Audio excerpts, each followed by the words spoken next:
con la motivación de tratar de pensar en la utilidad que puede tener este ejercicio de medición en términos de política pública y mejoramiento de instrumentos.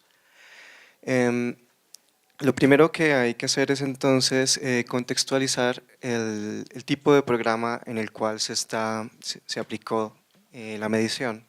Ya, sí, gracias.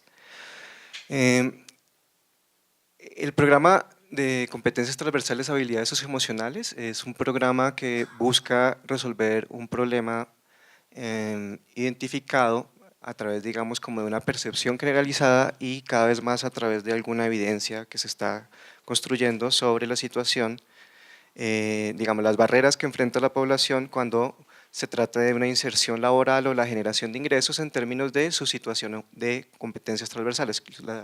La idea general es entonces que la debilidad de las competencias transversales impiden la inclusión productiva y que eso entonces tiene implicaciones en la calidad de los servicios que presta el gobierno para facilitar la empleabilidad de la población o para ponerlos en una ruta de emprendimiento para una generación de ingresos sostenibles. Ese es como el marco del problema general que atiende el programa. En el pasado, pues para poder resolver ese programa, entonces se hicieron evaluaciones de las estrategias vigentes. Por ejemplo, se encontró entonces con la evaluación de Ruta TETU, se identificó entonces que el programa de Ruta TETU se concentraba en oferta y no hacía, digamos, como un esfuerzo de matching de oferta y demanda, que es lo que es fundamental para que funcione en unos servicios de formación en competencias transversales. Es decir, para poder resolver el problema de inclusión productiva, lo que hay que hacer es darle un empujón a la población para que puedan acceder a espacios de inclusión laboral o para que puedan entonces generar sus propios ingresos, ¿no? Entonces, ese problema de matching de oferta y demanda, que es la raíz, digamos, otra forma de hablar del problema principal que atiende el programa, entonces es, digamos, parte del contexto en el cual se deben diseñar los instrumentos. En el pasado había unos con un énfasis más en oferta que en demanda y de alguna manera entonces eso llevaba a un replanteamiento. El otro elemento son las ventanillas únicas. Las ventanillas únicas entonces dentro del marco de la misión de generación de ingresos en Colombia, entonces de alguna manera representan la idea de que a nivel territorial la población pobre y vulnerable encuentre posibilidades de enrutamiento de empleabilidad y en términos de emprendimiento que tengan en cuenta las particularidades dentro del territorio para crear esas oportunidades. Eso de alguna manera entonces nos permitió pensar en que la formación en competencias transversales también debería tener un marco de relevancia a nivel territorial para que ese matching entre oferta y demanda laboral pues tú pudieras ser, digamos, tener más posibilidad. El otro escenario, digamos, como de replanteamiento, digamos, que se recogía, obviamente este problema de la debilidad de competencias transversales es un problema que no se puede resolver solamente a través de un trabajo de una institución, sino que requiere un trabajo transversal. El escenario entonces es la mesa de competencias transversales, las que ya les han hablado, y de alguna manera la asistencia también de Eurosocial ha estado, digamos, permeando esa esfera y no solamente se han concentrado en nuestra población. Bueno, entonces, ese es como el marco general. Bueno, pero entonces, ¿qué fue lo que pasó con la evaluación? Simplemente entonces se dijo, hay que reunir el programa de ruta, esa parte, digamos, como de caracterización de la población en términos de su oferta, con la posibilidad de prestar los servicios a través de las ventanillas y de esa manera entonces darle un lugar al programa de formación en habilidades socioemocionales. Entonces la pregunta es, bueno, ¿cuál es entonces el lugar de habilidades socioemocionales? ¿En qué consistió esa síntesis? Entonces, ¿esto qué pasó? ¿Ya? Bueno, ya, ok. Entonces, la ruta entonces, cuando se le abren oportunidades de emprendimiento y emprendibilidad a través de los programas del DPS, entonces pasa por un proceso de sensibilización. Esta es la forma en que se concibió cuando se montó el programa. Sensibilización, capitalización sociolaboral. Las personas entonces al llegar a las ventanillas entonces reciben esa, digamos, se les recoge esa información para saber entonces cuál es su condición social y laboral y también reciben una orientación ocupacional. Esa orientación ocupacional aprovecha la información sobre la experiencia de la gente en su vida laboral o en su vida como emprendedor y entonces se realizan unos procesos de enrutamiento a empleabilidad, a emprendimiento y desarrollo empresarial o a otra referenciación de servicios. A nivel de empleabilidad entonces, de nuevo se hace entonces ya teniendo en cuenta las vocaciones, otro refuerzo de la orientación, una gestión de oportunidades laborales, hay un ejercicio de intento de colocación laboral y de seguimiento. Este era el modelo teórico cuando se formuló el programa. Después, digamos, por el lado de emprendimiento, entonces se entienden otras rutas. En el momento en que se estableció el programa eran así: Ruta Emprende, Desarrolla, Fortalece, Gestión de Mercados, Desarrollo de Proveedores, bueno, microcrédito. Lo otro que podía hacer las ventanillas es que en el caso de que no pudieran dar los servicios que requería la población, era entonces referenciarlos a donde están las instituciones donde podían entonces recibir esos servicios, aprovechando la institucionalidad nacional y local. Digamos que es el modelo general.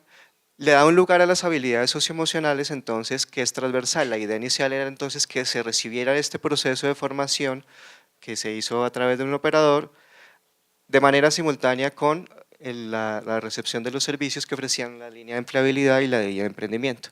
Entonces, esta idea de transversalidad ahora se considera que debe estar no solamente en términos de todo lo que aparece en ventanilla, sino todos los instrumentos que hay de inclusión productiva. Esa es una cosa, digamos, que viene ahora de esa manera.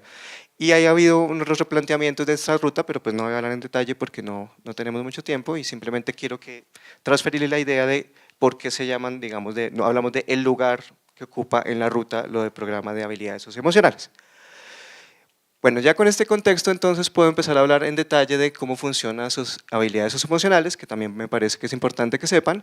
Ese programa tuvo una meta de llegar a 20.000 personas en 17 ciudades: Barranquilla, Cali, Cartagena, Florencia, Girón, Ibagué, Jamundí, Neiva, Pasto, Popayán, Puerto Asís, Riohacha, Tumaco, Santa Marta, Sincelejo, Tunja y Villavicencio. Ahí la idea era entonces que aquí estuvieran las ventanillas, ¿no? Aprovechar la infraestructura de las ventanillas donde se proveen diversos servicios.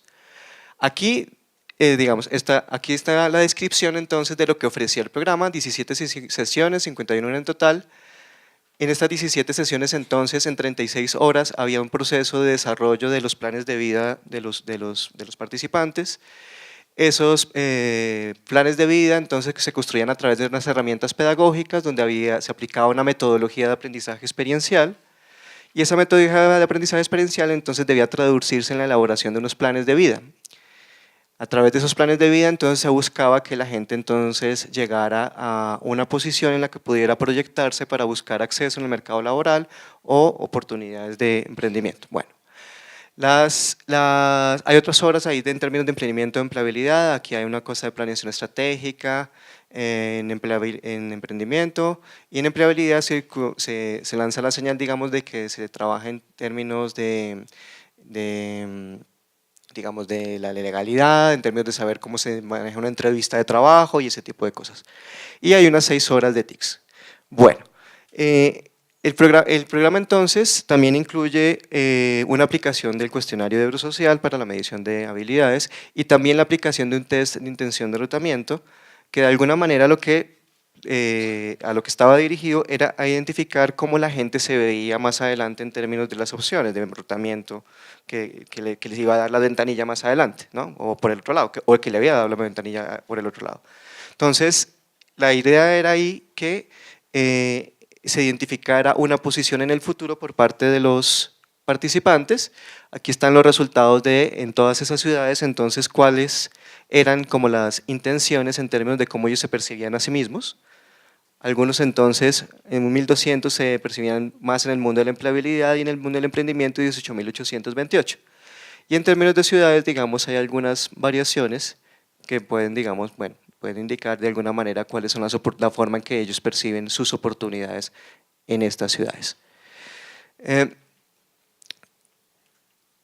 Ahora sí vayamos entonces a los otros resultados, los resultados de la aplicación del instrumento, que les recuerdo entonces son unos resultados preliminares, no voy a tocar todos los temas. El ejercicio se hizo en una muestra de 911 participantes, 25% hombres, 75% mujeres. Los rangos de población son entonces 26% entre 16 y 25 años, 20% entre 26 y 35 años, 25% entre 36 y 45 años y 29% mayores de 45 años. Son 278 personas en Pasto, 414 en Popayán, 175 en Riohacha, y la población es víctima de desplazamiento vulnerable. Bueno, los resultados entonces, aquí está, digamos, una síntesis, entonces en términos de los puntajes promedios que se alcanzaron antes y después del taller. En la esfera emocional, entonces aquí tenemos que en términos de manejo de los elementos son manejo de emociones positivas, manejo de emociones negativas, resiliencia, manejo del estrés. Aquí entonces en la esfera autocontrol, en la esfera relacional está comunicación, trabajo en equipo, gestión de conflictos, y en la esfera cognitiva está autoconfianza, adaptabilidad e iniciativa. No se hizo medición de liderazgo, eso se planteó inicialmente hacerlo a través de entrevista biográfica, pero finalmente no se realizó.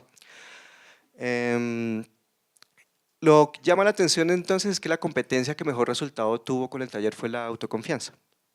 Entonces, de alguna manera, eso puede decir algo sobre el efecto que tiene el taller en la percepción que tienen ellos de sí mismos, ¿no? Como que ganan la confianza para lanzarse al mercado laboral o para poder buscar oportunidades de emprendimiento. Estos indicadores, bueno, en la metodología ya les hablaron, aquí lo que se tiene es una medición con respecto a una media normalizada, que es 50, hay una desviación estándar de 10, y lo que se ve entonces es un efecto, por lo menos en la percepción que tienen los individuos de sí mismos para poder lanzarse. Bueno, las competencias por niveles, este es entonces un diagrama que puede ser interesante para pensar en términos de política, como se planteaba, tratando de identificar cuáles son los niveles en los que se encuentran las competencias de esta población a la que se aplicó el instrumento.